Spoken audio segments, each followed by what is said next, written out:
네, 오늘은 요한계시록 7장의 말씀입니다. 말씀의 제목은 인침받은 하나님의 종들이라고 하는 제목을 통해서 말씀을 나눌까 합니다.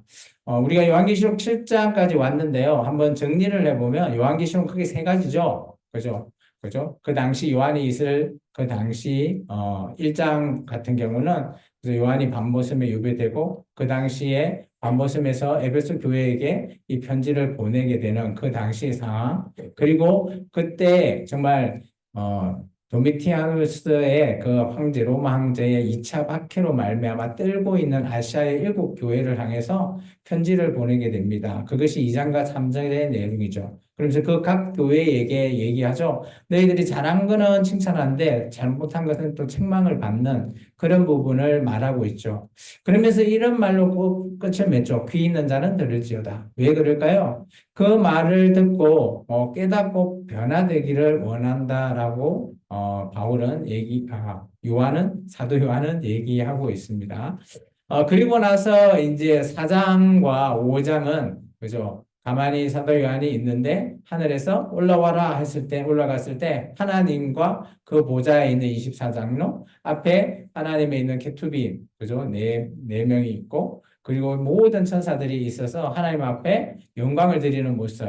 그리고 5장에는 하나님의 오른팔에 그죠? 두루마리가 있는데 일곱 민으로 되어 있는 이 두루마리 누가 뗄 것인가에 대해서 얘기할 때 그죠? 유다의 사자 그리고 어린 양이 되신 예수님께서 오늘 하나님 보좌 앞에서 그것을 받으시는 장면. 그리고 지난 시간에 그 두루마리 7개를 하나 뗐죠. 첫 번째부터 네 번째는 네 개의 말이 등장했고요. 그리고 다섯 번째는 순교자의 인, 그리고 여섯 번째 별이 떨어지는 것까지 보게 됐습니다. 그리고 이제 인이 그럼 몇 개 남았죠? 7개 중에 하나 남았습니다. 하나 남은 것 사이에 이 오늘 7장이 포함이 되어 있어요. 그리고 8장이 일곱 번째 인을 뗐을 때의 상황을 말하고 있는 거 보면 이 7장은 그죠? 여섯 번째와 일곱 번째 인 사이에 벌어진 내용을 말하고 있습니다. 그럼 이 7장은 어떤 얘기가 있을까요? 우리가 좀 전에 1절의 말씀을 보시면 이 일 후에라고 되어 있잖아요. 이 일 후라는 게 뭔가 하면 그죠? 별들이 그죠? 떨어졌을 때 이 지구의 4분의 1의 큰 재앙이 일어난 이후를 얘기합니다.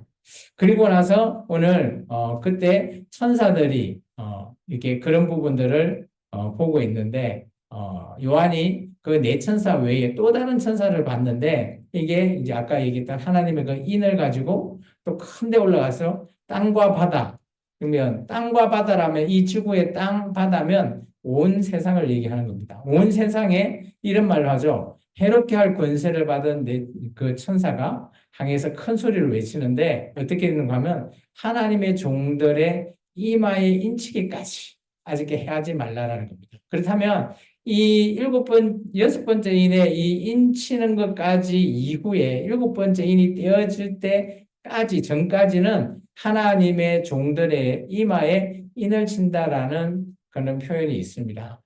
여기는 이제 천사가 인을 치는 사건이죠. 인이라고 하는 게 뭔가 하면 아까 두루마리에도 인봉하듯이 그것이 인이라고 얘기합니다. 근데 여기는 천사가 그죠? 우리 사람의 이마에 인을 치고 있어요. 인을 친다, 인봉한다라고 하는 것은 뭔가 하면 그 안에 담겨 있는 그죠? 그것을 딱 봉인하고 있다. 그리고 어떤 그 봉인되어 있는 그것을 누군가는 주인으로서 가지고 있는 그런 상황을 얘기하는 거죠. 그래서 여기서 보면 하나님의 종들이라고 하는 그들에게 이마에 천사들이 인치기까지 너희가 땅과 바다와 나무를 해하지 말라라고 하고 있어요. 이 땅과 바다와 나무는 앞으로 일곱 번째인 이후에 그죠? 나팔 재앙 사건 이후에 나타나게 되는 큰 이 땅의 지구상에 일어나는 크나큰 재앙을 말하고 있습니다. 이런 재앙을 오늘 그죠? 하나님의 종들에게 굳이 인을 외치냐라는 것을 얘기하는 거죠. 하나님께서는 여기서부터 구분을 하시고 하나님께서 여기서 그죠? 하나님이 선택한 그런 종들을 그죠? 그러지 않는 자들과 이 분류하는 그런 작업을 얘기하고 있습니다. 이 인치는 사건, 천사가 인치는 사건은 성경에서 딱 두 군데 나옵니다. 오늘 여기 요한계시록 7장 3절의 말씀과 그리고 에스겔서 9장 4절의 말씀에 나옵니다. 에스겔서 9장 4절의 말씀을 이제 제가 읽어드리겠습니다. 여호와께서 이르시되 너는 예루살렘 성읍 중에 순행하여 그 가운데서 행하는 모든 가증한 일로 말미암아 탄식하며 우는 자의 이마에 표를 그리라 라고 되어 있습니다. 여기는 예루살렘이라고 하는 그 성에 에스겔이 얘기할 때 예루살렘 성에 이 멸망하고 가고 있는 그 상을 보고 안타까워서 그죠? 울고 있는 탄식하고 우는 자에게 하나님께서 천사를 통해서 인을 치게 하셨습니다. 그리고 나서 이 천사가 인을 치고 난 이후에 예루살렘이 어떻게 되었을까요? 이 이후에 예루살렘이 멸망하게 됩니다. 그러면 이게 인을 받은 사람은 어떻게 되었을까요? 아마 그 바벨론 포로로 잡혀가서 생명을 유지하고 있는 그런 상황을 얘기합니다. 그러면 오늘 이 7장에 말하고 있는 땅과 바다의 모든 하나님의 종들에게 인을 친다라고 계시록은 얘기했죠. 그러면 이곳에 온 세상에 하나님께서 계시록 7장을 통해서 하나님의 종들에게 천사가 인을 칠 겁니다. 근데 우리가 누가 하나님의 종인지 알 수 없어요. 제가 여러분 앞에 하나님의 종이라고 말씀을 선포하고 있지만 이때가 왔을 때 제가 정말 천사에게 인을 받을지 안 받을지 저도 알 수는 없죠. 근데 저는 확신하고 받기를 원합니다. 그러지 않을까요? 여러분도 마찬가지입니다. 하나님의 종으로서 이때가 오면 여러분도 천사에게 인을 받으셔야 돼요. 인받지 않는 자에 대해서 나중에 하나님께서 재앙을 내리실 때 분류를 시켜버립니다. 마치 그죠? 모세가 애굽에서 나아가기 전에 10가지 재앙을 내리잖아요. 그 10가지 재앙 중에 그죠?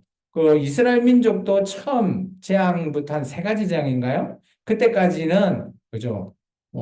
같이 당하거든요. 근데 그 이후에 재앙부터는 그 고센 땅에는 내리지 않고 그 애굽의 온 전역에만 하나님께서 계속 재앙을 내리거든요. 이게 분류를 하는 겁니다. 계시록도 마찬가지입니다. 나중에 그죠? 나팔 이후에 7대접 사건은 어떻게 보면 인침받은 자는 당하지 않는 그런 부분들이 나중에 조금씩 나오기 때문에 그 부분에 대해서 이 인침받은 것을 조금 우리가 생각해 봐야 됩니다. 그러면 이 인침을 받은 자가 과연 누구냐라고 했을 때 우리 4절에서부터 12절까지 우리 같이 한번 읽어보겠습니다. 내가 인침을 받은 자의 수를 들으니 이스라엘 자손의 각 지파 중에서 인침을 받은 자들이 14만 4천이니 유다 지파 중에 인침을 받은 자가 1만 2천이요 르우벤 지파 중에 1만 2천이요 갓 지파 중에 1만 2천이요 아셀 지파 중에 1만 2천이요 납달리 지파 중에 1만 2천이요 므낫 지파 중에 1만 2천이요 시몬 지파 중에 1만 2천이요. 스불론 지파 중에 1만 2천이요. 요셉 지파 중에 1만 2천이요. 베냐민 지파 중에 1만 2천 받은 자가 1만 2천이라. 이 일 후에 내가 보니 각 나라와 족속과 백성과 방언에서 아무도 능히 셀 수 없는 큰 무리가 나와 흰옷을 입고 손에 종려가지를 들고 보좌 앞 어린 양 앞에 서서 큰 소리로 외쳐 이르되 구원하심이 보좌에 앉으신 우리 하나님과 어린 양에게 있도다 하니 모든 천사가 보좌와 장로들과 내 생물의 주위에 서 있다가 보좌 앞에 엎드려 얼굴을 대고 하나님께 경배하여 이르되 아멘 찬송과 영광과 지혜와 점사와 존귀와 권능과 힘이 우리 하나님께 세세토록 있을지어다 아멘 하더라. 여기 잘 보시면 그죠? 4절에 인침받은 수를 요한이 봤어요, 들었어요? 여기는 들었다고 되어 있습니다. 그러면 누군가, 천사 중 누군가가 얘기해 줬죠. 14만 4천이다. 근데 그 14만 4천은 누굴까요? 여기서는 이스라엘 자손의 각 지파 중에 14만 4천을 얘기합니다. 근데 지금 사도 요한도, 그죠? 유대인이잖아요. 이스라엘 민족이거든요. 이게 자기 민족 중에 14만 4천이구나, 이렇게 생각을 한 거죠. 근데 오늘날 한국교회에 많은 이단들이 자기들이 14만 4천, 자기들은 영적 이스라엘이라고 14만 4천 안에 들어가야 된다. 그러면서 뭐 신천지 같은 경우는 여기 보면 이스라엘 각 지파니까 지파별로 그죠? 지역별로 지파를 다 만들죠. 강주는 베드로 지파 뭐 이러면서 뭐 그런 형태 의도 없는 여기는 유대인들만 허락한 지파를 얘기하고 있습니다. 이게 놀라운 거는 지금 먼저는 사도 요한이 유대인이기 때문에 그죠? 자기 민족에 대해서 먼저 들은 거예요. 그리고 사도 요한은 유다 지파이기 때문에 또 지파를 얘기할 때도 유다 지파를 가장 먼저 얘기하고 있죠. 근데 이제 여기 보면 조금 오류가 있는 것 같아요. 우리가 보통 12지파 이렇게 했을 때 그죠? 여기서 보면 뭐 중복되는 지파가 또 있고요. 빠진 지파가 있어요. 보면 그죠? 므낫세 지파 있잖아요. 그죠? 6절에 하반절 보면 므낫세 지파 있고 그리고 나중에 여기 뒤에 보면 요셉 지파라고 되어 있잖아요. 요셉 지파가 원래 두 지파죠. 요셉의 아들 에브라임과 므낫세잖아요. 그럼 요셉 지파를 둘로 봤을 때, 지금 이게 11지파거든요. 둘로 봤을 때, 그러면 이게 므낫세가 또 하나 더 있어 버리잖아요. 근데 이게 빠진 지파가 있어요. 자세히 보면 단지파가 없어요. 그래서 아마 이게 옳은지 어떤지는 알 수는 없지만 12지파로 하면 므낫세 지파가 단지파가 돼야 되고 요셉 지파가 어차피 에브라임과 므낫세가 포함되어 있기 때문에 그냥 요셉 지파 두 지파를 얘기하면 12지파가 되거든요. 이제 그런 부분들이 조금 이 하나님의 말씀이긴 하지만 조금 이런 부분들이 없지 않아 있고요. 그리고 이제 여기는 이스라엘 민족의 지파만 얘기하고 있습니다. 그러면 우리는 어디에 속할까요? 우리는. 그럼 바로 9절입니다. 이 일 후에 오늘 보는 각 나라와 족속과 백성과 방은 이게 어떤 사람이에요? 이방인을 가리키는 거죠. 여기 능히 셀 수 없는 큰 무리가 우리라는 거죠. 오늘 저와 여러분이 속해 있는 곳은 바로 9절에 속해 있다는 겁니다. 그런데 놀라운 거는 이 9절에 속한 자들이 그죠? 옷은 어떤 옷을 입었죠? 흰 옷을 입었어요. 그리고 손에는 뭘 들고 있죠? 종려가지를 갖고 있습니다. 흰옷 하면 무엇이 떠오를까요? 구약에. 바로 흰옷 하면 제사장이 입던 세마포. 그게 신약으로 오면 예복으로 바뀝니다. 그죠? 그죠? 예복으로 바뀌고 하나님의 혼인잔치 그 예수님께서 비유로 얘기할 때 혼인잔치에 뭐 청했는데 안 와서 아무나 다 불러왔는데 근데 하나님 그때 왕이 모든 그 잔치에 옷까지도 다 준비했는데 한 명이 옷을 입고 있지 않았죠. 예복을. 너 왜 안 입었냐? 그러면서 그 사람을 난 지옥 어두운데 보내버리는. 근데 이 예복이라고 하는 것은 그죠? 흰옷이라고 성경하면 예복, 구약에는 세마포 이렇게 떠올리면 됩니다. 그리고 놀라운 거는 이 셀 수 없는 큰 무리가 손에 종려가지를 갖고 있어요. 이 종려가지의 표현은 구약에는 없어요. 우리 종려나무 가지 하면 떠오르는 데가 어디 있죠? 다인요? 다윗이 시험할 때 다이씨 뭐 어디요? 예수님이 우리가 늘 하잖아요. 절기 지킬 때 어떤 절기 지킵니까? 그렇지. 종려주일 때 종려나무 가지요. 예수님이 예루살렘에 입성하고 나귀 타고 갈 때 사람들이 종려가지를 떨으면서 호산나라고 부르잖아요. 이 부분은 딱 그 부분이 연상이 되는 거예요. 그죠? 다윗이 그죠? 다윗의 무슨 예수 맞습니다. 예, 맞아요. 이게 종려주일에 쓰여지는 그 부분을 오늘 보면 셀 수 없는 큰 무리가 흰옷, 예복을 입고 종려가지를 듣고 오늘 하나님의 보좌 앞과 그 앞에 있는 어린 양, 예수님이잖아요. 예수님 앞에 서서 큰 소리를 외치면서 이릅니다. 구원하심이 보좌 앞에 앉으신 우리 하나님과 어린 양에게 있도다. 이 우리 그 복음성가에 있지 않나요? 구원하심이 보좌에 앉으신 우리 하나님과 어린 양에 있도다. 뭐 이런 좀 그러네요. 어쨌든 간에 그런 앞으로 우리가 서게 될 곳이 바로 구절을 얘기하고 있습니다. 그러면서 오늘 또 그들만 있는 게 아니라 모든 천사들이 또 그 보좌 앞에 있는 장로들 있잖아요. 24 장로들과 그 앞에 있는 케투빔, 생물들과 함께 땅에 엎드려서 하나님께 경배하는 겁니다. 그러니까 이 모습은 우리 5장과 6장의 하나님의 예배, 하늘 예배에 그게 이어져 있는 마치 그런 상황으로 보여져요. 이게 하늘에서는 그죠? 뭐 우리가 언젠가는 가게 되겠죠. 하나님 앞에 보자.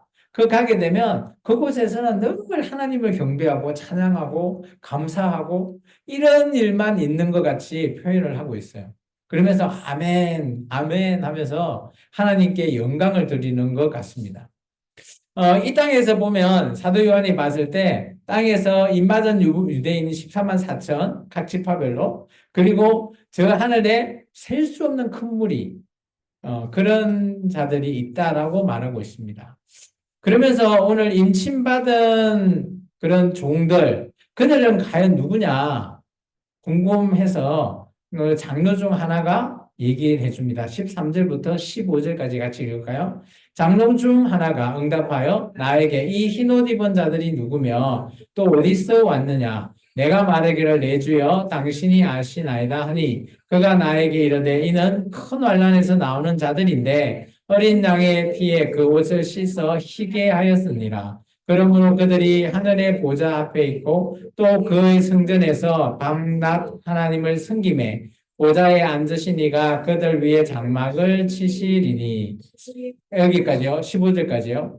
오늘 보면 그죠? 사도 요한이 있는데 장로 아마 24장로 중에 한 명이 얘기하죠. 흰옷 입은 자들이 누구냐?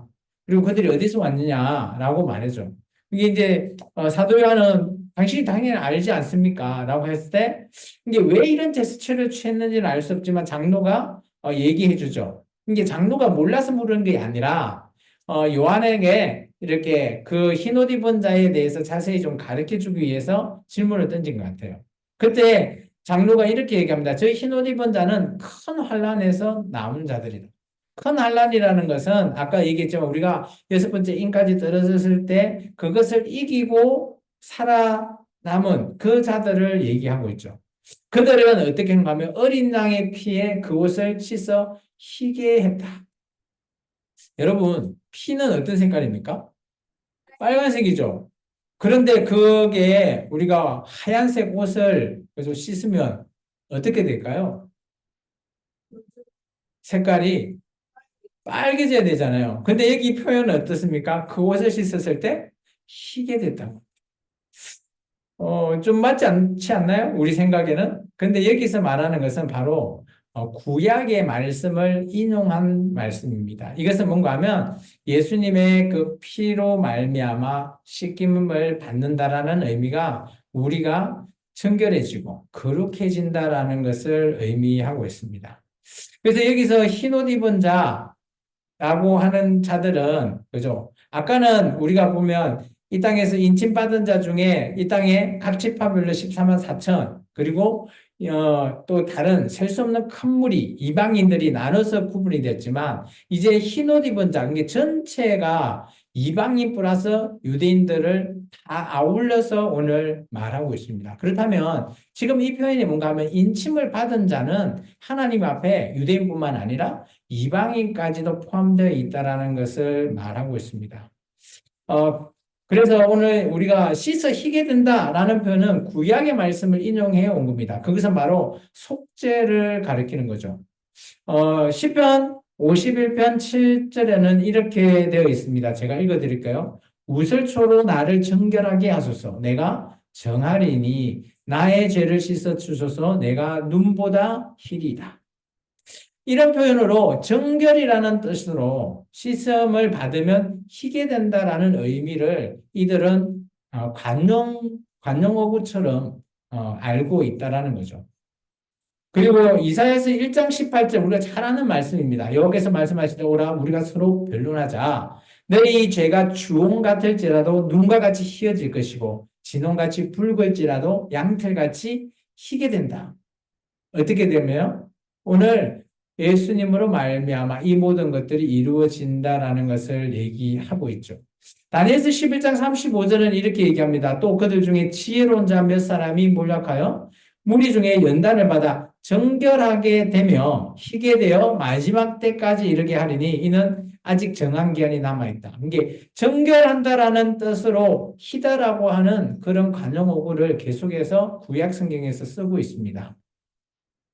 그리고 다니엘서 12장 10절은 많은 사람이 연단을 받아 스스로 정결하게 하며 희게 할 것이나 악한 사람은 악을 행하리니 악한 자는 아무것도 깨닫지 못하되 오직 지혜 있는 자는 깨닫는다. 이게 정결하다, 희게 된다라는 것은 지혜 있는 자만이 깨닫고 그것을 할 수 있다라는 것을 말하고 있습니다. 그리고 요엘서 1장 7절은 그들이 내 포도나무를 멸하며 내 무화과 나무를 긁어 맑게 벗겨서 버리니 그 모든 가지가 하얗게 되었다. 이 희다, 하얗다 이런 표현은 그죠? 정결, 거룩, 속죄 이런 표현을 담고 있다라는 겁니다. 레위기 13장 17절에 이렇게 얘기합니다. 제사장이 그 진찰하여 그 환부가 희어졌으면 환자를 정하다 할지니 그는 정하니라. 이게 우리 그죠? 연병, 천년병이 있는 그런 연병에 하얗게 되어지면 더 이상 간염이 되지 않기 때문에 정하다라고 제사장이 말해준다라는 거죠. 이 정하여야지만이 그들이 격리되지 않고 함께 일원으로서 살아갈 수 있다라는 것을 말하는 겁니다. 이처럼 정결, 거룩, 속죄는 동일한 의미로 얘기합니다. 출애굽기 29장 21절은 이렇게 얘기하죠. 제단 위에 피와 간유를 가져다가 아론의 아들과 그의 옷과 그의 아들들과 그의 아들들의 옷에 뿌리라. 그와 그의 옷이나 그의 아들들과 그의 아들들의 옷이 거룩하리라. 이 의미는 뭔가 하면 제단에 있는 피와 간유를 가져다 옷을 뿌리면 그죠? 피는 붉은데 왜 이게 거룩해지냐? 그게 바로 죄의 사함을 말하고 있다라는 겁니다. 그러면서 오늘 이 흰옷 입은 자들은 큰 환란을 당했다라는 거죠. 큰 환란. 그 환란을 당했을 때의 얘기가 16절과 17절이에요. 같이 한번 읽겠습니다. 그들이 다시는 줄이지도 아니하며 목마르지도 아니하고 해나 아무 뜨거운 기운에 상하지도 아니하리니 이는 보좌 가운데 계신 어린 양 예수의 그들의 목자가 되사 생명수 샘으로 인도하시고 하나님께서 그의 눈에서 모든 눈물을 씻겨 주실 것입니다.